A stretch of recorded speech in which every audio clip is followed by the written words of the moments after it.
Juízes, capítulo 6.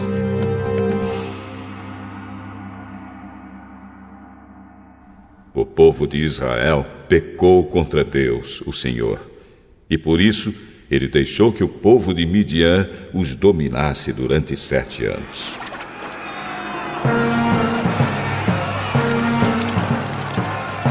Os israelitas se escondiam dos midianitas em cavernas e em outros lugares seguros, nas montanhas, porque os midianitas eram mais fortes do que eles.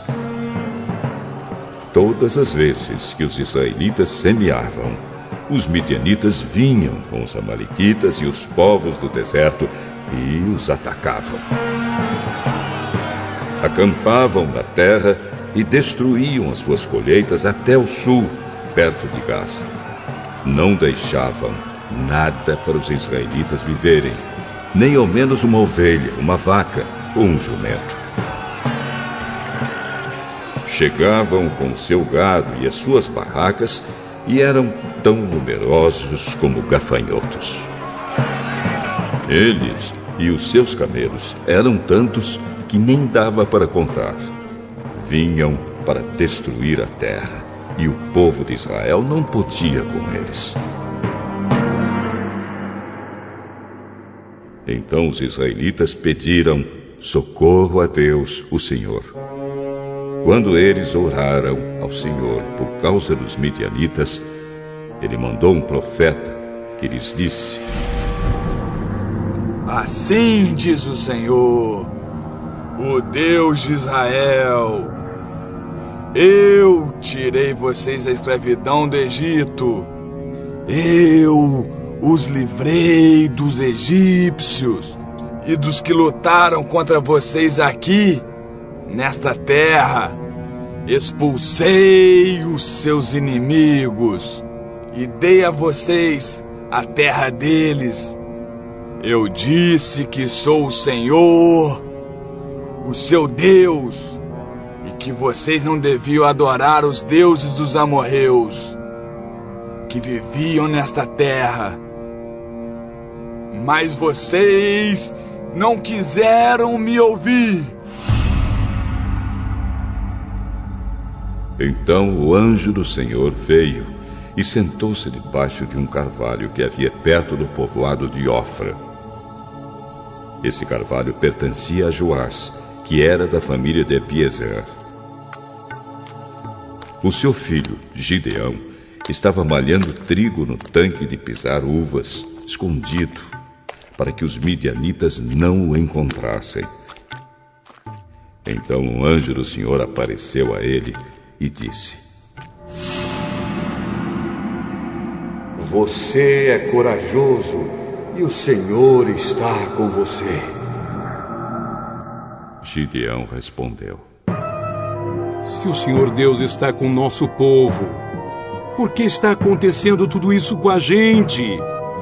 Onde estão aquelas coisas maravilhosas que os nossos antepassados nos contaram que o Senhor costumava fazer quando nos trouxe do Egito? Ele nos abandonou e nos entregou aos midianitas. Então o Senhor Deus ordenou a Gideão: Vá com toda a sua força e livre o povo de Israel dos midianitas. Sou eu quem está mandando que você vá. Senhor, como posso libertar Israel? A minha família é a mais pobre da tribo de Manassés, e eu sou a pessoa menos importante da minha família. Você pode fazer isso, porque eu o ajudarei. Você esmagará todos os midianitas como se eles fossem um só homem. Se tu estás contente comigo, então dá-me uma prova de que és tu mesmo que está falando. E por favor, não vais embora até que eu te traga uma oferta. Eu ficarei aqui até você voltar. Então Gideão entrou, cozinhou um cabrito e fez pão sem fermento com mais ou menos 10 quilos de farinha. Pôs a comida numa cesta e pôs o caldo numa panela. Levou tudo e entregou ao anjo do Senhor que estava debaixo do carvalho. Então o anjo ordenou: põe a carne e o pão nesta pedra e derrame o caldo em cima.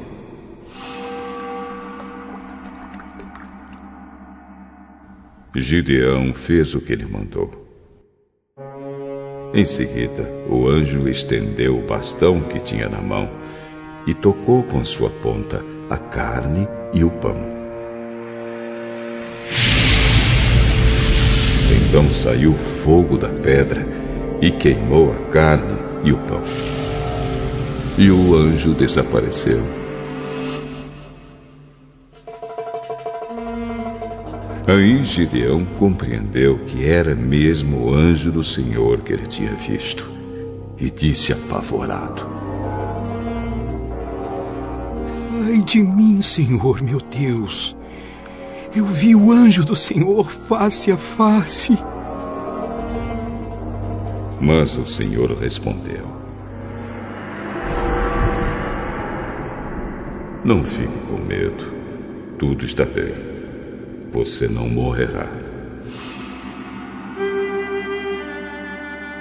Gideão construiu ali um altar para Deus, o Senhor, e o chamou de O Senhor é Paz. E até hoje esse altar está em Ofra, cidade que pertence às famílias de Abiezer. Naquela noite o Senhor disse a Gideão: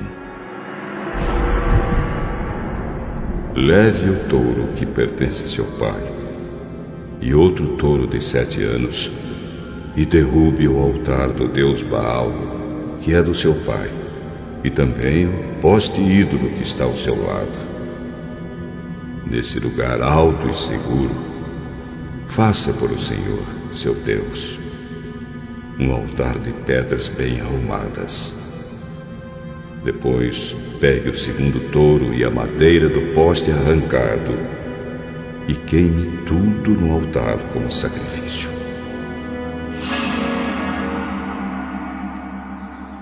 Gideão levou 10 dos seus empregados e fez o que o Senhor tinha dito. Porém, como estava com medo da sua família e do povo da cidade, em vez de fazer isso de dia, fez de noite. De madrugada,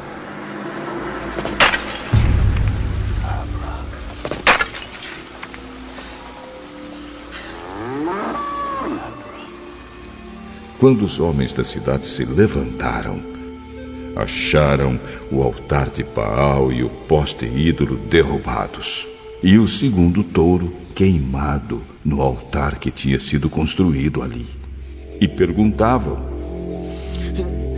quem será que fez isso? Procuraram saber e descobriram que tinha sido Gideão, filho de Joás. Então disseram a Joás: traga o seu filho aqui para ser morto, porque ele derrubou o altar de Baal e o poste ídolo. Mas Joás disse a todos os que estavam ali reunidos contra ele: vocês estão defendendo Baal?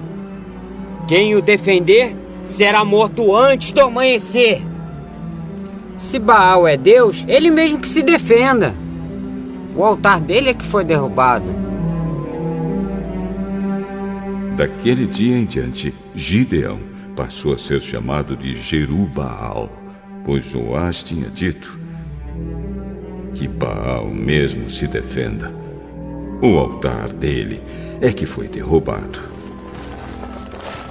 Então todos os midianitas, os amalequitas e os povos do deserto se juntaram e atravessaram o rio Jordão e acamparam no vale de Jezreel. E o Espírito do Senhor dominou Gideão. Ele tocou uma corneta feita de chifre de carneiro, e os homens do grupo de famílias de Abiezer foram juntar-se a ele. Gideão enviou também mensageiros para chamar os homens das tribos de Manassés, de Azer, de Zebulão e de Naftali. E eles também foram se juntar a ele. Então Gideão disse: Ó Deus, tu dissestes que queres me usar para libertar o povo de Israel. Pois bem, vou pôr um pouco de lã no lugar onde malhamos o trigo. Se de manhã o orvalho tiver molhado somente a lã e o chão em volta dela estiver seco, então poderei ficar certo de que tu realmente me usarás para libertar Israel. O que ele disse aconteceu.